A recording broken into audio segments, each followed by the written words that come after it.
¿Te lo presento? Se llama Billy, dijo Sandra riendo mientras giraba su móvil hacia mí. Y fue en ese instante cuando todo mi mundo se congeló, porque en esa pantalla no vi a un desconocido, vi a mi esposo, Simi William, con la misma sonrisa torcida que yo había amado durante 13 años, con la misma camisa azul que le regalé por Navidad. Su brazo envolvía a Sandra con una intimidad que no dejaba lugar a dudas. Era una imagen tomada al atardecer, quizás en la montaña. Ambos sonreían, ambos parecían felices. Sentí un zumbido en los oídos como si el aire hubiera decidido abandonarme. Mis dedos temblaron alrededor de la taza de café mientras una presión invisible me apretaba el pecho. Sandra seguía hablando ajena al terremoto que acababa de desencadenar con una simple fotografía. Nos conocimos hace unos años en la empresa de logística. Billy es camionero, súper detallista. Incluso le enseñó a mi hijo a montar en bici, decía entre sorbos de latte. Mi mente no podía seguirla. Solo repetía una frase: es William, es William, es William. Soy Vega, tengo 32 años, madre de 2 hijos, esposa, o deberíamos decir, víctima de un hombre que llevaba construyendo 2 vidas paralelas con una precisión quirúrgica. Aquella noche solo había salido a comprar leche sin lactosa para Emily. Pero ese pequeño desvío me empujó directo al infierno. Todo empezó en el cumpleaños de mi tía Teresa, una mujer de 70 años que fue más madre para mí que mi madre biológica. Íbamos en coche Lucas en su eterno silencio adolescente con el móvil y Emily preguntando cada 3 minutos si faltaba mucho. William no estaba, como siempre. Estaba trabajando, o eso decía. Camionero de largas distancias, amante de las excusas perfectas. Esa noche después de la fiesta recordé la leche. Fui al supermercado más cercano y entonces me topé con Sandra. No nos veíamos desde el instituto. Me abrazó con entusiasmo, me dijo que se había mudado a Springfield y me invitó a tomar algo en una cafetería justo al cruzar la calle. Acepté. ¿Por qué no? Tal vez necesitaba una charla ligera para olvidar por un momento la rutina que me estaba consumiendo. Y fue entonces cuando todo cambió. Cuando esa pantalla me mostró que mi vida era una mala broma, una farsa. ¿Estás bien?, preguntó Sandra al notar que me había quedado congelada. Me obligué a asentir, pero apenas podía respirar. Inventé una excusa torpe, algo sobre mareos y falta de sueño, y corrí al baño. Cerré la puerta del cubículo, me senté sobre la tapa del váter y me abracé a mí misma. Y lloré, no por rabia aún no, lloré por confusión, por esa traición que no podía procesar, por los años de cumpleaños compartidos, de cenas familiares, de promesas vacías. ¿Cómo pudo hacerlo? ¿Cómo pudo dividir su alma en 2 mitades tan perfectamente sincronizadas? Cuando volví a la mesa tenía la cara pálida y los labios secos. Fingí una sonrisa. Sandra, sin sospechar nada, continuó con la conversación, mostrándome más fotos escapadas de fin de semana, celebraciones de Año Nuevo, cenas con velas. Todo con mi esposo. Cada imagen era una puñalada silenciosa, hasta que dijo una frase que me dejó sin aliento. Nick tiene 15 años. ¿Y tus hijos? ¿Tienes niños? Niños. 2, respondí con un hilo de voz. Lucas tiene 12. Emily 7. Sandra sonrió. Seguro se llevarían bien con Nick.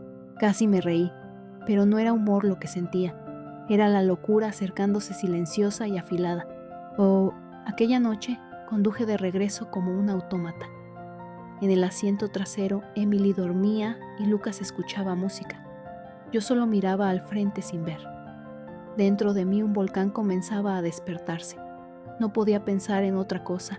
Mi esposo llevaba más de 6 años con otra mujer.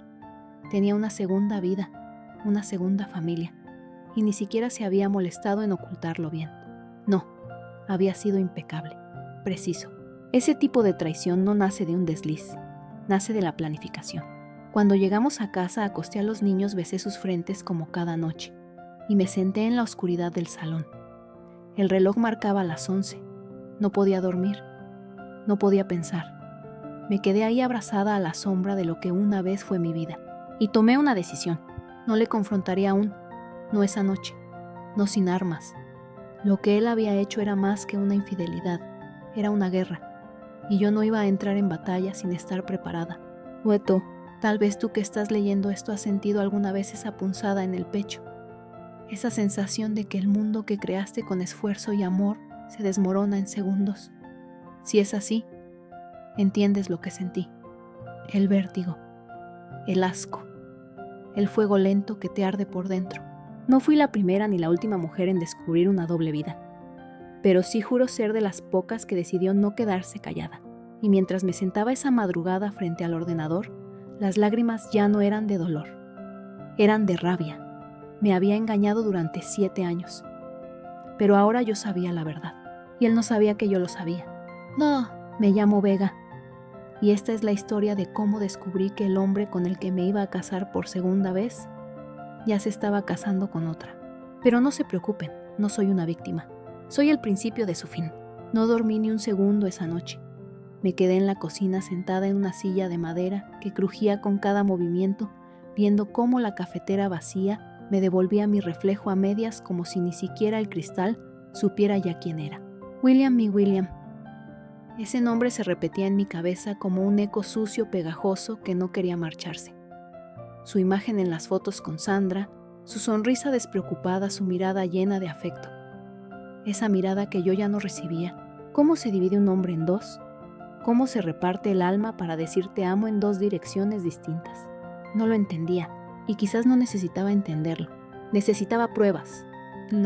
Al amanecer, cuando los niños se despertaron para ir al colegio, yo ya había puesto una lavadora planchado, 2 camisas, preparado las mochilas y hecho el desayuno. Todo con una precisión mecánica. Una madre perfecta, una esposa ejemplar. Nadie debía notar que por dentro me estaba deshaciendo. William llamó alrededor de las 8. Su voz era tranquila, como si nada hubiera pasado. Hola, preciosa. Salgo ya a la carretera. Iré hasta Toledo, creo. ¿Cómo están los peques? Toledo dijo. ¡Qué ironía! Justo al otro lado de donde Sandra vivía. Mentira tras mentira, y aún tenía la voz templada. Yo respondí con dulzura. Todo bien, amor. Maneja con cuidado. Y colgué antes de vomitar. Esa tarde empecé mi pequeña investigación. Fui directa a su Facebook. No publicaba nada desde hacía años, pero su lista de amigos seguía activa. Y entre nombres olvidados y colegas de trabajo, vi uno que me sonó Igor Petrov. Lo recordaba de una cena antigua de camioneros. Un tipo grande con barba, ruso o ucraniano, no lo sé. Siempre hablaba poco. Le escribí como si nada. Hola, Igor.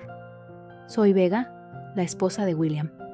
Estoy planeando una pequeña sorpresa para su aniversario de trabajo y quería saber si sigue trabajando con la misma empresa. ¿Sabes cuáles gracias de antemano? Pasaron horas, no comí, no respiré. Solo miraba la pantalla cada 5 minutos. Y entonces, ding. Hola, Vega. Claro que sí. William sigue con Logie Freight en Springfield. 5 años ya creo. Bastante fijo ahí. 5 años. Sandra dijo que llevaban 6. ¿La conoció antes de entrar? ¿La conoció dentro? ¿Lo planearon juntos? ¿O fue una coincidencia cruel del destino? No importaba. Estaba todo encajando. Busqué Logie Freight en Google. Páginas sencillas sin grandes pretensiones. Camiones, rutas, eficiencia. Todo en tonos grises y azules. Fui directo a la sección Nuestro Equipo. Y ahí estaba. Sandra Mitchell, gerente de relaciones con clientes. Sonriendo en una foto profesional, vestida con una blusa azul y unos pendientes discretos. Perfecta. Ordenada, ajena a la masacre emocional que había desatado en mi vida. Seguí buscando. En la sección de conductores asociados encontré lo que temía: Mason WA, 5 años de servicio. William Arthur Mason, mi marido, el mismo que me decía que cambiaba de empresa cada 6 meses porque no confiaba en ninguna. El mismo que decía odiar la burocracia. El mismo que dormía a mi lado 3 noches por semana y las otras 4 dormía en la cama de otra mujer. Me levanté de golpe. La silla cayó al suelo. Emily vino corriendo asustada. «Mamá, todo bien, mi amor. Solo me tropecé en ti. ¿Quieres un yogur?» Le puse dibujos y me encerré en el baño. Necesitaba respirar. Pero ni siquiera eso podía hacer sin que el pecho me doliera. No sabía si era rabia o miedo. Quizás ambas cosas. Volví al ordenador. Empecé a guardar capturas de pantalla. Cada nombre, cada fecha, cada rostro. Me di cuenta de que William no solo tenía una aventura, tenía una estructura, un plan, una vida paralela cuidadosamente tejida con hilos invisibles que cruzaban mi casa, mis hijos, mi cama. No era torpe, no era impulsivo, no era un error de una noche. Era una construcción perfecta y yo no sabía si eso lo hacía más despreciable o más aterrador. Esa noche volvió a llamar. Me dijo que estaba en un motel, que había mucha niebla, que mañana volvería tarde. Le respondí con dulzura: no te preocupes, aquí todo está en calma. Y lo estaba, por fuera, pero dentro de mí había fuego. A la mañana siguiente, mientras Lucas preparaba su mochila y Emily se cepillaba los dientes, hice algo que no había hecho nunca: revisé el armario de William. Conté sus camisas, revisé sus zapatos, olí su colonia. Había ropa que no conocía, camisas que yo no había comprado, una chaqueta nueva que nunca le había visto puesta, billetes sueltos de otra ciudad, un recibo de gasolina con fecha y hora en las que supuestamente estaba en casa. La verdad no se escondía más, gritaba desde los cajones. Esa tarde fui a Logie Freight. Me estacioné frente a la entrada con gafas de sol grandes y un gorro. Observé a los empleados entrar y salir. Era un edificio sencillo, casi aburrido, pero por dentro guardaba las respuestas a todas mis pesadillas. Esperé hasta que vi salir a Sandra. Caminaba sonriente hablando por el móvil. Se fue hacia una cafetería a la vuelta de la esquina. Aproveché.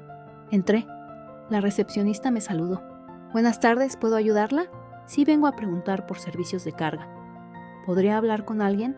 Claro, pero nuestra gerente está en su hora de comida. Si gusta, puede esperar. Perfecto, gracias.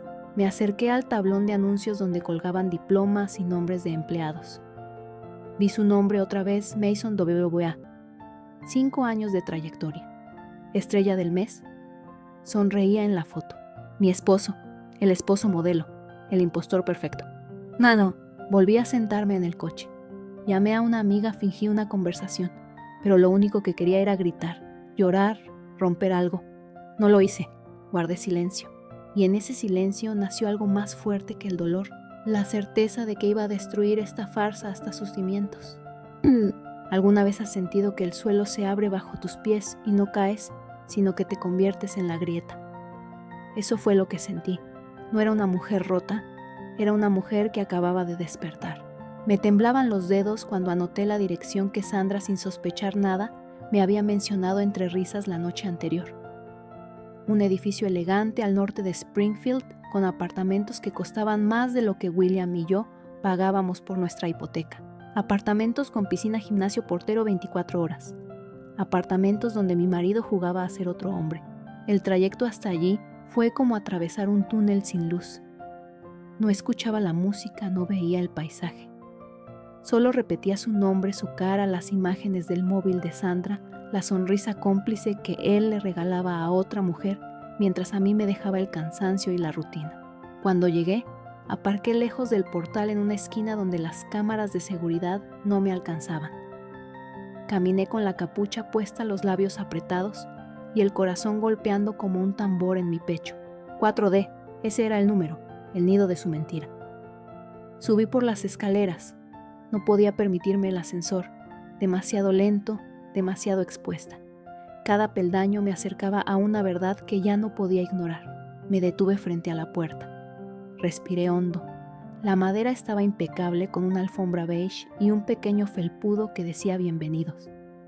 ¡Qué ironía! Yo no era bienvenida ahí. Yo era la intrusa, en la vida que él había construido sin mí. Saqué el móvil y tomé una foto. Necesitaba tener esa imagen.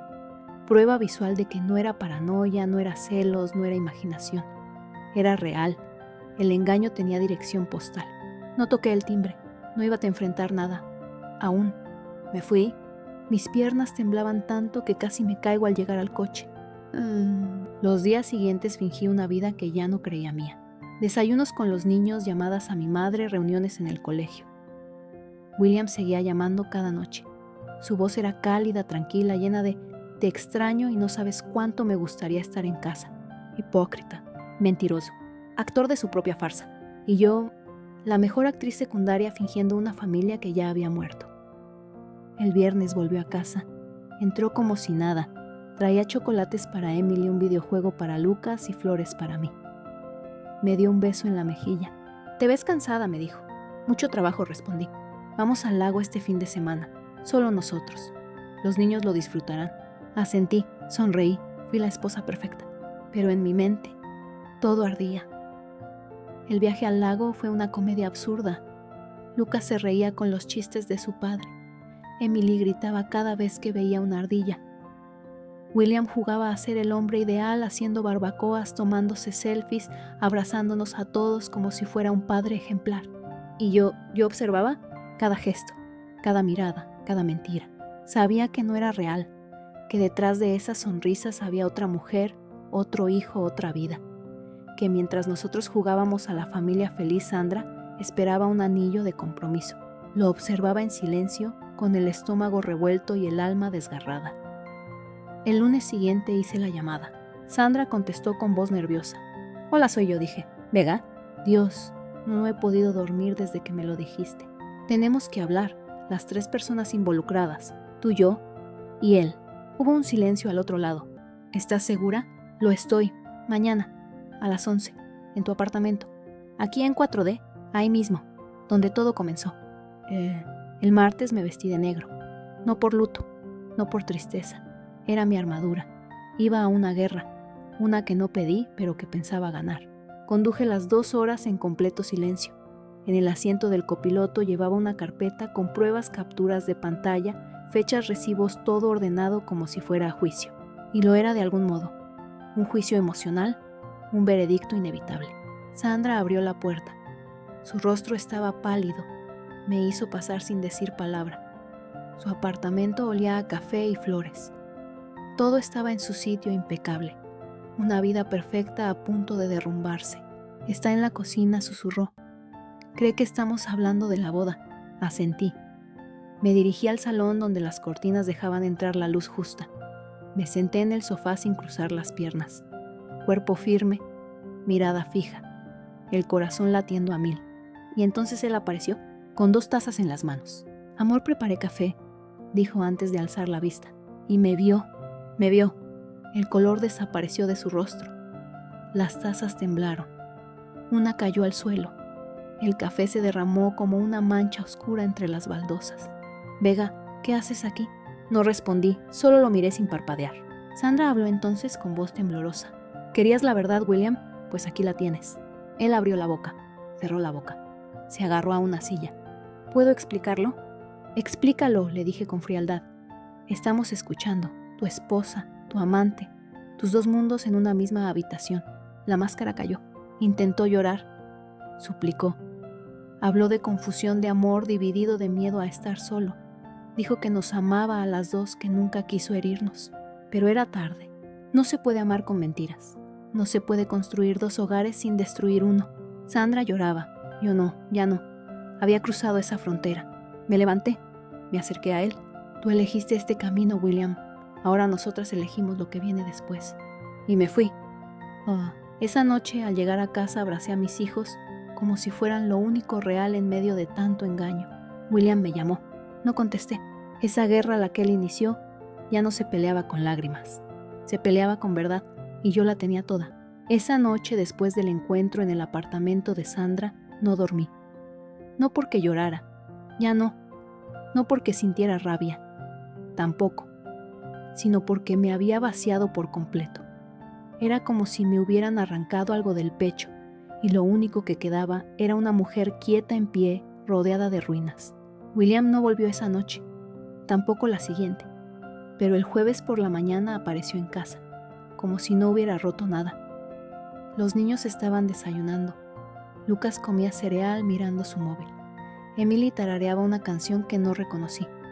Yo servía café, fingiendo que no oía el coche aparcar en la entrada. La puerta se abrió. William entró. Llevaba la camisa arrugada y el rostro desencajado. Un hombre derrotado, o quizás solo pillado. «Hola», dijo con voz baja. Emily se levantó corriendo y lo abrazó. William la alzó en brazos besándola como si nada. Lucas levantó la vista, luego volvió al móvil. Yo simplemente me senté a la mesa y tomé un sorbo de café. Silencio.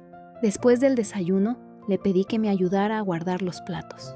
En la cocina, sin que los niños escucharan, se los solté. «¿Desde hoy duermes en el cuarto de invitados?» Me miró dolido. «Vega, por favor». No me llames por mi nombre, no con esa voz, no con esa boca que besó a otra durante años. Esa misma tarde, movió sus cosas a la habitación del fondo. Les dijimos a los niños que era por los ronquidos, que mamá dormía mal, que papá necesitaba su espacio. Mentiras piadosas. No más mentiras crueles. Pero los ojos de Lucas me dijeron que no se tragaba nada. A los 12 años ya sabía leer el mundo mejor que muchos adultos. Durante semanas vivimos como dos desconocidos. Él ayudaba con las tareas, lavaba los platos y ofrecían hacer la compra. Yo permitía que la rutina fluyera, pero no lo miraba más de 5 segundos seguidos. No quería matarlo, no quería gritarle, solo quería que desapareciera, pero no lo hacía. Cada noche escuchaba sus pasos al pasar frente a mi habitación. Cada mañana su sombra cruzaba la cocina. A veces lloraba, lo sé. Otras veces me dejaba una nota con palabras vacías. Lo siento, estoy arrepentido, haré lo que sea. Yo no contestaba, porque las palabras no significan nada cuando has vivido una doble vida con otra mujer y otro hijo. Un día Emily se enfermó, fiebre, tos, dificultad para respirar. La llevamos de urgencia al hospital, una neumonía agresiva. La internaron. William no se movió de su lado ni un segundo. Dormía en la silla, le sostenía la mano, le leía cuentos, le cantaba suavemente cuando pensaba que yo no escuchaba. En ese cuarto de hospital vi por primera vez a un hombre roto de verdad, no por miedo a perderme a mí, sino a su hija, y eso me estremeció, porque a pesar de todo era el padre de mis hijos, y no sabía si podía odiarlo por completo sin romper algo en mí misma. Las semanas pasaron, Emily se recuperó, volvimos a casa, la vida siguió, pero algo dentro de mí se resquebrajó, hacia otro lugar, no hacia el perdón, sino hacia el entendimiento. No justificaba lo que hizo, no lo minimizaba, pero necesitaba entender por qué. Así que propuse terapia. ¿Estás segura?, me preguntó con lágrimas. No lo hago por ti, le dije mirándolo directo. Lo hago por mí, por los niños, porque no quiero arrastrar esta rabia toda la vida. Las sesiones de terapia fueron incómodas. Al principio él se excusaba, se defendía, se hundía en culpas. Yo me cruzaba de brazos, lanzaba frases frías, sarcásticas. Hasta que un día la psicóloga nos dijo, la traición no comienza con una infidelidad, comienza cuando se deja de hablar, cuando dejaron de hablarse con honestidad, y fue como si me apuñalaran. Yo también había estado ausente. Yo también había dejado de mirar a William como un hombre y lo había convertido en un proveedor, un espectro. No lo culpaba por su traición, pero tampoco podía seguir odiando a alguien con quien construí una familia. Una mañana Sandra me escribió. Vega, solo quería decirte que me he mudado, que encontré paz, que él ya no forma parte de mi vida, que te deseo lo mejor sinceramente. Guardé el mensaje, no respondí, solo lo leí 2 veces y sentí alivio, como si una piedra enorme se despegara de mi pecho. 3 años han pasado desde que descubrí la verdad. William y yo no volvimos a ser los mismos, pero no nos separamos, no por miedo, no por costumbre, sino porque aprendimos a reconstruirnos no desde la mentira, sino desde la conciencia. Él ya no es el hombre perfecto, y yo ya no soy la esposa ciega. Ahora somos 2 adultos que eligieron quedarse, con cicatrices visibles, con verdades expuestas, con amor maduro y sin máscaras. A veces cuando veo a mis hijos reír juntos me pregunto si hice bien, si debí huir, si debí gritar mi rabia hasta incendiarlo todo. Pero luego me veo a mí misma en el espejo firme, serena, fuerte. Y me digo, sí hiciste lo correcto, porque ya no vives dormida. Nunca olvidé la noche en que escuché a William hablar dormido. Fue meses después de la terapia, de los silencios incómodos y de las conversaciones en voz baja. Yo pasaba por el pasillo cuando lo oí murmurar un nombre. Sandra. Me detuve. Sentí como la sangre me bajaba al suelo. Mi cuerpo entero se congeló. Habíamos hablado de avanzar, de sanar. Pero los fantasmas no mueren cuando uno los nombra dormido. No dije nada. Volví a mi cuarto.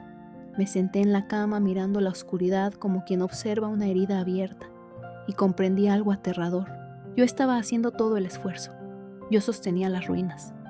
Él simplemente habitaba dentro de ellas. Al día siguiente, sin decirle una palabra, abrí una carpeta en mi ordenador. La misma donde guardé todas las pruebas, capturas de pantalla, fotos del apartamento 4D, mensajes de Sandra, registros de la empresa de transporte, recibos de gasolina, horarios de ruta. Todo seguía ahí, intacto, solo que ahora ya no era dolor, era munición. Lo consulté con una abogada amiga mía, Carolina. Le conté todo sin maquillaje, sin vergüenza. Ella me escuchó en silencio, luego se quitó las gafas y me dijo con frialdad: Vega, esto no es solo una infidelidad. Esto es una forma de fraude continuado. Hay gastos, desplazamientos, inversiones emocionales y económicas que él desvió de su núcleo familiar a otra unidad no reconocida legalmente. Puedes demandarlo y puedes ganar. Le pregunté cuánto costaría. Menos que seguir viviendo con ese hombre, me dijo. Durante semanas elaboramos una estrategia. Guardé silencio. Cociné. Reí con mis hijos. Me comporté como la esposa perfecta. Mientras tanto, Carolina preparaba la demanda: adulterio, doble vida, omisión de ingresos, incumplimiento de responsabilidades familiares. Incluso había posibilidades de reclamar daños morales. Pero lo que más me interesaba no era el dinero, era la justicia. Era mirarlo a los ojos y decirle: esta vez no me mentiste, esta vez te gané. El día que llegó la notificación judicial, William estaba en el jardín cortando el césped. El cartero le entregó el sobre amarillo. Él lo abrió, leyó y palideció como si hubiera visto un fantasma. Entró a casa como un huracán. ¿Qué es esto, Vega? Me giré con calma. Estaba preparando café. Es tu dosis de realidad, William. ¿Me estás demandando? Estoy reclamando lo que me corresponde. Lo que robaste, lo que mentiste, lo que destruiste. Pero estamos mejorando. Estamos yendo a terapia. Yo estaba yendo a terapia. Tú simplemente fingías y encima sigues soñando con ella. Se quedó en silencio. No supo qué decir, porque sabía que tenía razón.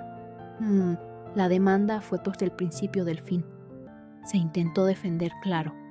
Dijo que lo hacía por amor, que no había tenido intención de dañar a nadie. Pero el daño no necesita intención para ser real.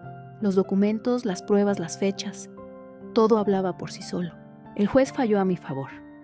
Me concedieron la custodia de los niños, una pensión mensual, el 70% de la casa, y lo obligaron a vender su coche para cubrir parte de los gastos legales. Y lo mejor de todo, el nombre de William Mason quedó registrado en un expediente judicial como infiel, fraudulento, mentiroso. No. Después de todo me preguntaron si quería cambiar de apellido. Lo pensé durante unos segundos y dije que no. Quiero conservarlo, dije con una sonrisa, para que cada vez que él lo vea en algún papel, recuerde que ese apellido lo enterró una mujer más fuerte que él. Con el dinero del acuerdo me matriculé en un curso de redacción creativa online. Había pasado años escribiendo solo listas de compras y recordatorios escolares. Pero siempre me gustó contar historias. Y esta era la historia que necesitaba gritar al mundo. Mi dolor se convirtió en páginas, mis lágrimas en tinta, mi verdad en fuego.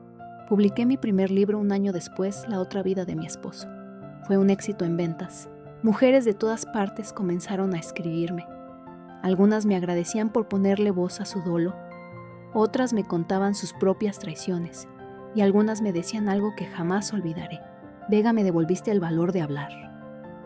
Y entonces lo comprendí. Mi verdadera venganza no fue la demanda, ni el dinero, ni dejarlo solo. Mi verdadera venganza fue sobrevivirlo, superarlo, contarlo y convertir su traición en mi triunfo. Hoy, mientras escribo esto, los niños duermen tranquilos. Lucas ya tiene 15 años, Emily 10. Sonríen más, duermen mejor, porque ahora en casa no hay mentiras, solo verdad, solo amor sincero. Y yo, Vega, la mujer que una vez lloró en un baño público al ver una foto de su esposo con otra. Ahora firma autógrafos en ferias de libros. Ahora doy charlas a mujeres maltratadas. Ahora tengo mi nombre en la portada. Y él tiene su vergüenza en los archivos de un juzgado. Así termina mi historia, no como víctima, sino como la autora de mi propio destino. Y tú que estás leyendo esto, recuerda, no hay traición que no pueda ser vengada con dignidad. No hay herida que no pueda transformarse en palabra. No hay mentira que no acabe ardiendo cuando la verdad decide hablar.